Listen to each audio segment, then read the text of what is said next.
관광객들이 봤던 세면대 실험의 진실을 확인해 보겠습니다.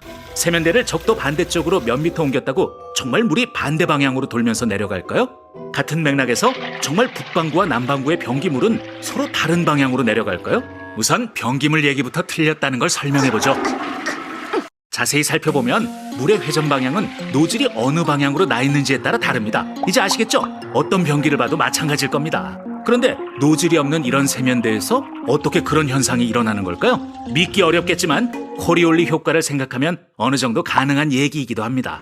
그리고 같은 이유로 눈치채셨겠지만 날씨 유형 중 이렇게 북반구에서 반시계 방향으로 회전하는 건 허리케인이라고 부르고 이렇게 남반구에서 시계 방향으로 회전하는 건 사이클론이라고 부릅니다. 그 이유는 들어보면 생각보다 어렵지 않을 거예요.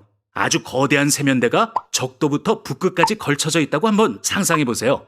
이 경우 이렇게 적도에 떨어진 물 한 방울은 지구가 돌 때 굉장히 빠른 속도로 폭주할 겁니다. 세면대 중앙에 떨어진 물방울은 중간 속도로 움직일 거고요. 하지만 북극에 떨어진 물방울은 축에 있기 때문에 전혀 움직이지 않을 겁니다.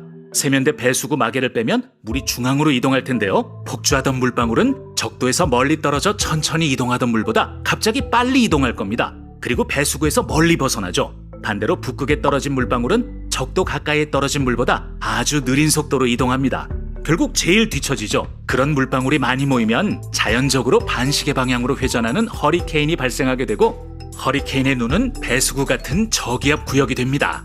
이와 똑같은 논리를 남반구에 적용해보면 물방울들은 정반대인 시계 방향으로 회전할 겁니다.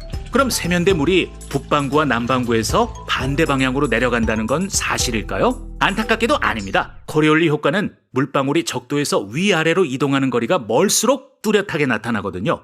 지름 8km짜리 세면대가 있지 않은 이상 제 친구 데스틴과 데릭처럼 그야말로 완벽한 조건을 만들더라도 지구의 자전 때문에 물이 시계 방향으로 회전하고 있습니다. 물이 반시계 방향으로 회전하네요? 여기 북반구니까요. 신기해요. 세면대와 변기물의 회전 방향에 의미 있는 영향을 주기엔 그 효과가 미미하고요. 결국 고려해 볼 수 있는 다른 요소는 기하학적 구조 혹은 배수구 마개를 뺐을 때 물이 멈춰 있는 듯 보여도 사실 조금씩 출렁거린다는 사실입니다.